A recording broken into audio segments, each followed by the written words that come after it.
Hey, it's Scott from FamilyWheels.ca with another car review for your growing family, and this is the 2019 Honda Passport. It's a new vehicle to Honda's lineup, and it fits between the smaller Honda CR-V and the larger three-row Honda Pilot. And if you look at it, you're probably thinking to yourself, yeah, it does kind of look like a smaller version of the Pilot, doesn't it? And I'll be honest right off the top, I really like this car. It's got a lot of off-road ruggedness and a lot of city practicality, finds a great balance there, and it's also really fun to drive. It's well appointed, and it has a ton of cool little features to kind of help put it over the top.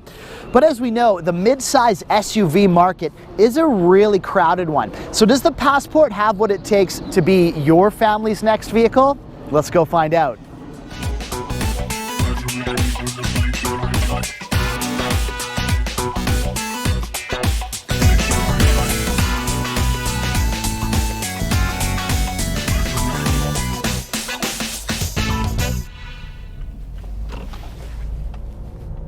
So you may know that Honda actually had a model named Passport back in the early 90s. That model went away somewhere around the early 2000s, and while it's back now, the only thing that's the same between that Passport and this one is the name.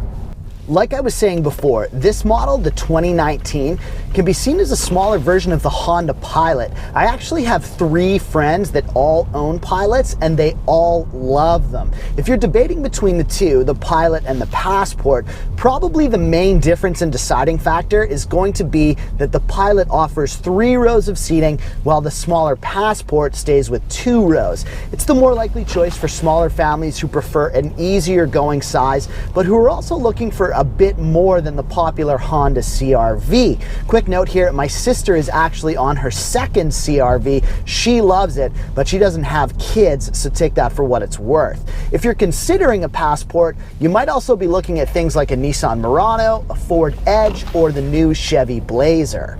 The Passport comes in 3 different trims. There's the base model Sport, the mid-level EXL, and this guy that we're in, it's the fully equipped Touring. All 3 models get the same 3.5 liter V6, good for 280 horsepower and 262 pound-feet of torque, a 9-speed transmission, and Honda's intelligent variable torque management all-wheel drive system, which is pretty awesome in how it works. Like most all-wheel drive systems these days, it can transfer power to the wheels with the most traction in a slippery situation, which gives you confidence if you're ever driving in bad weather, but it also transfers torque between outside and inside wheels to make cornering easier and reduce understeer.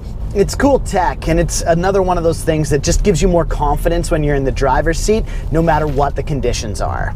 Mileage-wise, Honda say to expect 11.3 liters for 100 kilometers combined city and highway. In our real-world test, over a week of driving, we averaged more like 12.8 liters for 100 kilometers. That's combined city and highway. And that works out to about 19 US miles per gallon. In our decibel test, the Honda was actually quite quiet, coming in at 59 decibels at 100 kilometers an hour, and that is on wet roads, so really quiet vehicle. Let's stay behind the wheel here for a second, because one of the great conundrums that new parents or people in families often face when picking out a new vehicle is finding something that fits their needs but also pleases the driver. I'm a car guy, and of course I want to enjoy my drive, but yes, I also need all the utility I can get. Honda have done a lot here to appease both needs. The Passport has several different drive modes. It has these traction modes that you switch via a switch in the console that all affect power distribution and transmission shifting. There's normal, snow, sand, and mud. The Passport definitely feels more rugged and off-road than its siblings, you can tell. I didn't take it out in the bush or anything, but the design here clearly lends itself to different off-road situations, which is cool and ups the fun factor for me. It also has a sport mode that, when selected, lets you shift via the paddles on the steering wheel. They've even added a cool double kickdown feature. You hit the left paddle twice and the Passport will skip a downshift, dropping 2 gears instantly, but it'll also blip the throttle for you to match the gear speeds. It's a cool feature that I like, and it makes you feel like Honda know that driving enjoyment is important to us, and they've included features that add to the enjoyment even in a vehicle with a more utilitarian design. The drive is really good. The Passport feels well powered and well positioned in the road. I really like the size of it. It's bigger than most two-row SUVs without feeling like a giant on the road or being difficult to park. It's got plenty of pep and it handles nicely too. The interior is clean and well appointed, but it does have a few quirks that I don't love. The rear liftgate is hands-free, but I personally found it to be a bit temperamental. Things like this are great as long as they work, but when they're fussy like this, it ends up being even more of a pain than if it weren't here at all. But again, this might just be this particular model or how I'm using it or how I'm kicking my foot. But like I said, I tried it a bunch of different ways and it's temperamental. Lots of storage in the center console, but I don't like how the console itself sits low like this. And instead of a liftable armrest, we get these foldable stems on the side of the front seats. These always remind me of airplane armrests, too small and not enough support. I also found these seats a bit stiff. The driver's side is 10-way power adjustable and the passenger is 4-way adjustable, and both are heated and vented. We do get a lot of great things like remote start, decent sized moonroof, would love to have seen panoramic, no big deal though. 20-inch rims are standard on all models and I think they look great. Not everybody thinks that about black rims. For me, huge hit though. Adaptive cruise control and lane keep assist are standard, and the Touring gets wireless phone charging, which once you've used it, you'll never go back. A commenter on a previous review for a Honda product that I did noted that nobody does the little things better than Honda, and I'm inclined to agree. Like, check out the storage in the doors. There's multiple compartments as opposed to just one big one. The cup holders are definitely big enough to hold larger bottles, and I really like this rear seat mirror and the sunglass holder. It lets you keep an eye on the back seat without needing to readjust your main mirror and take it off the road behind you. It's a little thing, but I think it makes a difference.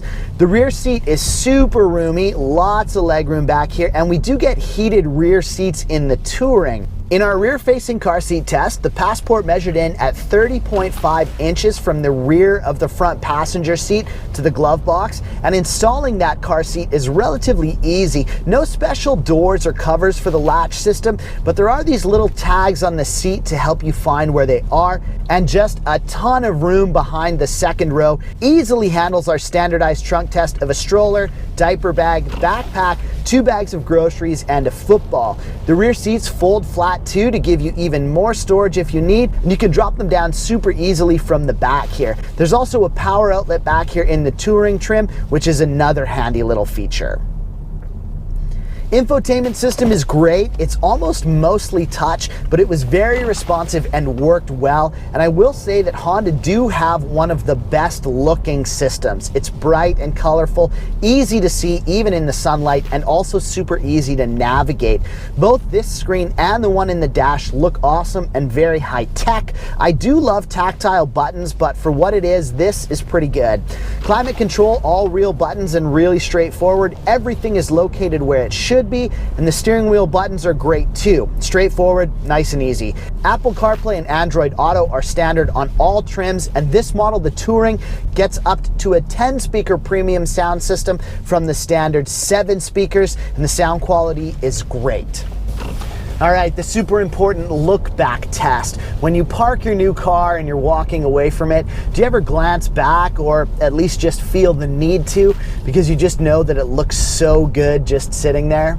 Well, like I was saying, it looks like a smaller version of the Pilot. It looks more off-road worthy and less soccer mom-esque and more aggressive than the smaller CR-V.